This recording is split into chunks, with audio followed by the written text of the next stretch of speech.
আজ বিধানসভার বিশেষ অধিবেশন রয়েছে। দ্বিতীয় দিন আলোচনা হবে বাংলা ভাষার অপমান নিয়ে। বিজেপি শাসিত রাজ্যে বাঙালিদের হেনস্থার অভিযোগ নিয়েও আলোচনা হতে পারে এবং সোমবারই বিধানসভাতে এই সংক্রান্ত একটি প্রস্তাব পেশ করেছেন পরিষদীয় মন্ত্রী। প্রস্তাব গ্রহণ করেছেন অধ্যক্ষ বিমান বন্দ্যোপাধ্যায়। 2 ঘন্টা করে সময় নির্ধারিত হয়েছে এই বিষয়ে আলোচনার জন্য। বৃহস্পতিবার অধিবেশনে আলোচনায় অংশ নিতে পারেন মুখ্যমন্ত্রী মমতা বন্দ্যোপাধ্যায়। আজ বিধানসভার বিশেষ অধিবেশন রয়েছে।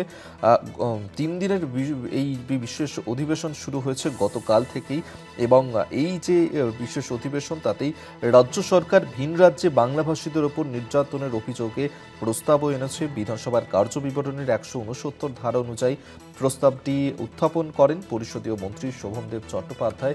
আজ বিধানসভার বিশেষ অধিবেশনের দ্বিতীয় দিন আলোচনা হবে বাংলা ভাষার অপমান নিয়ে।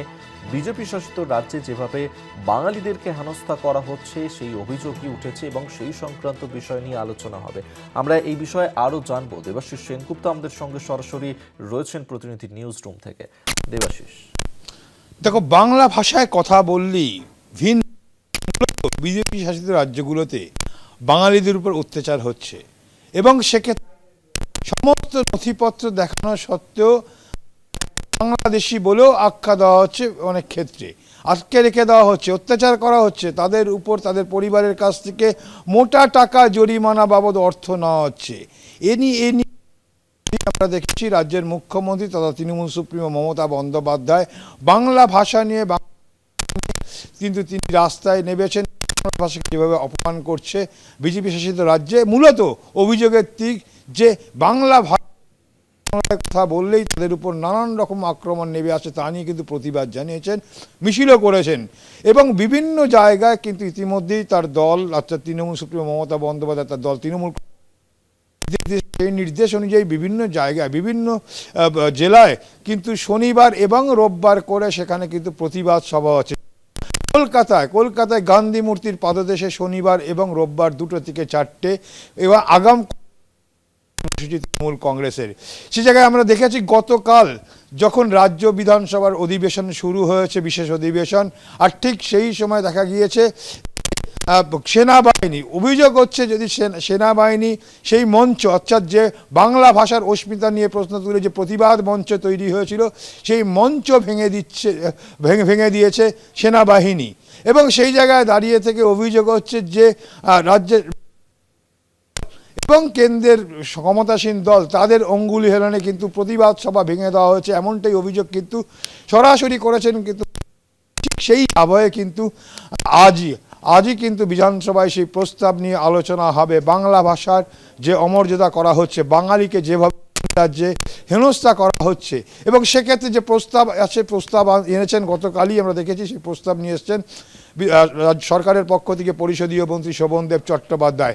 আর সেই প্রস্তাবের মধ্যে যা উঠে আসছে যে মাতৃভাষা ব্যবহারকারী সংখ্যার নিরিখে বাংলা ভাষা বিশ্বের 5ম বৃহত্তম ভাষা। ভারতীয় প্রজাতন্ত্রের সংবিধানের 8ম তফসিলে বাংলা ভাষা অন্তর্ভুক্ত এবং 1950 প্রারম্ভিক কাল থেকেই বাংলা ভাষা সংবিধানে স্বীকৃত ভাষা। 2011 সালের আদিমশুমারি অনুযায়ী ভারতের মোট জনসংখ্যার 8.3% মানুষ বাংলা ভাষায় কথা বলে। পশ্চিমবঙ্গ, ত্রিপুরা, আসাম, বরাক উপত্যকার সরকারি ভাষা বাংলা এবং ভারতের আন্দামান দ্বীপপুঞ্জ, ঝাড়খণ্ড, বিহার, মেঘালয়, মিজোরাম, উড়িষ্যা, হরিয়ানা মতো রাজ্যগুলিতে উল্লেখযোগ্য পরিমাণে বাংলাভাষী জনগণ রয়েছে। বাংলা ভাষায় কথা বলার জন্য ভারতের বিভিন্ন রাজ্যে বাংলাভাষী মানুষদের উপর শারীরিকভাবে আক্রমণ এবং মানসিকভাবে নির্যাতন চালানো হচ্ছে এবং তাদের বিভিন্নভাবে হেনস্থা করা হচ্ছে। ভারতের বিভিন্ন রাজ্যে এই রাজ্য থেকে যে সমস্ত শ্রমিকরা যাচ্ছে বাংলা থেকে, তাদের জোরপূর্বক আটকে রেখে তাদের পরিবারের কাছ থেকে মোটা অঙ্কের অর্থ জরিমানা করা হচ্ছে অথবা বাংলাদেশি তকমা দিয়ে বলপূর্বক বাংলাদেশে পাঠিয়ে দেওয়া হচ্ছে।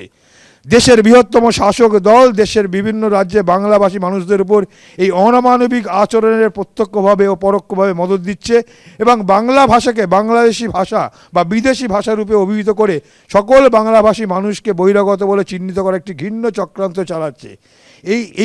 এই নিয়েই কিন্তু আজকের সরকারি এই প্রস্তাবের আলোচনা হবে। আর যখন ঠিক এই প্রস্তাব নিয়ে আলোচনা হবে ঠিক তার আগের দিন অর্থাৎ বিধানসভা অধিবেশনের শুরুর দিনই যেভাবে প্রতিবাদ যে মঞ্চ, সেই প্রতিবাদ মঞ্চ সেখানে অনুমতি নেওয়া সত্ত্বেও সেখানে দুদিন করে আগাম ঘোষিত কর্মসূচি ছিল তৃণমূল কংগ্রেসের, শনিবার এবং রোববার করে সেখানে বাংলা ভাষার অস্মিতা নিয়ে বাংলা ভাষাকে যে অপমান করা হচ্ছে বিভিন্ন জায়গায়, অর্থাৎ বিজেপি শাসিত রাজ্যগুলোতে, তা নিয়ে কিন্তু প্রতিবাদে বসবে।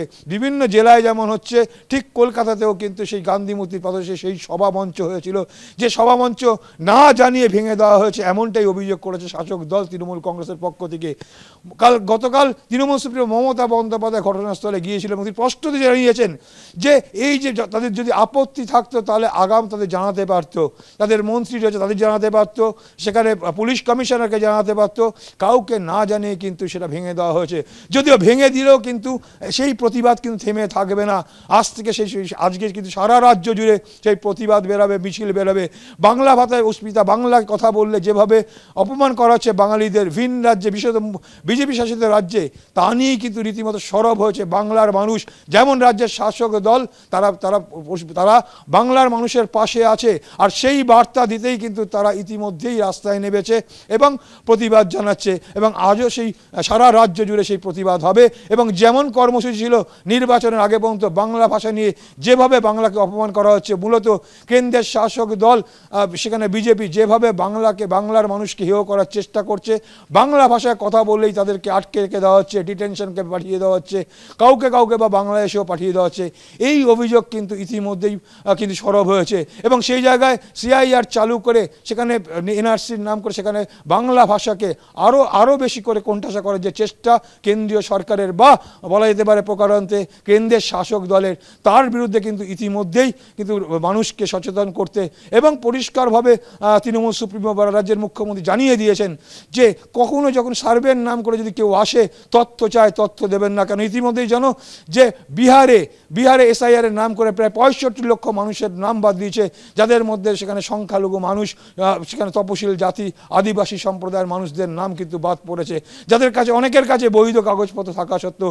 আর ঠিক সেইভাবেই নির্বাচন সামনে রেখে কিন্তু পশ্চিমবঙ্গ কিন্তু সেই এসআইআর লাগু করার চেষ্টা করছে, যার বিরুদ্ধে ইতিমধ্যেই বাঙালি সমাজকে কিন্তু জাগ্রত হওয়ার জন্য আহ্বান জানিয়েছে মুখ্যমন্ত্রী মমতা বন্দ্যোপাধ্যায়, তৃণমূল সুপ্রিমো মমতা বন্দ্যোপাধ্যায়। আর জানিয়ে কিন্তু প্রতিবাদ চলছে, প্রতিবাদ হচ্ছে। আর প্রতিবাদের মঞ্চ ভেঙে দিলেও কিন্তু সেই প্রতিবাদ থেমে থাকবে না। আজকে সারা রাজ্য জুড়ে সেই প্রতিবাদ হবে। আর যেমনটা কিনা প্রতিবাদ হতো গান্ধী মূর্তির দেশে, যেহেতু সেনাবাহিনী অধ্যুষিত সেনাবাহিনীর অঞ্চল, কিন্তু এবার সেটা হবে ঠিক ধর্মতলায় মেট্রো চ্যানেলের ঠিক সামনেই, অর্থাৎ ধর্মতলার মোড়েই কিন্তু সেখানে কি ধর্ম সমাবেশ চলবে। এবং যেমনটা কিনা আগে চলতো ঠিক সেইমনভাবেই কিন্তু এই প্রতিবাদ সভা চলবে। আরও বৃহত্তর হয়েছে বাংলার মানুষকে স্পষ্টভাবে মুখ্যমন্ত্রী জানিয়ে দিয়েছেন, বা তৃণমূল সুপ্রিমো জানিয়ে দিয়েছেন যে বাংলা ভাষার অপমান তিনি সহ্য করবেন না, বা বাঙালি সহ্য করবে না। কারণ বাংলার যে সংস্কৃতি, সেই বাংলার সংস্কৃতি গুলিয়ে দেওয়ার চেষ্টা করছে একদিকে কেন্দ্রের শাসক দল বিজেপি, অপরদিকে রাজ্যের বিরোধী দল, তারা বাংলাকে হেয় প্রতিপন্ন করার চেষ্টা করছে। কিন্তু বাংলাকে হেয় প্রতিপন্ন কোনো মতেই মেনে দেবে না, কারণ বাংলা কারুর কাছে মাথা নত করবে না, স্পষ্ট ভাষায় জানিয়ে দিয়েছেন তৃণমূল সুপ্রিমো মমতা বন্দ্যোপাধ্যায়। অভিক, ধন্যবাদ তোমাকে। দেবাশিস সেনগুপ্ত আমাদের সঙ্গে সরাসরি ছিলেন প্রতিনিধি নিউজ রুম থেকে।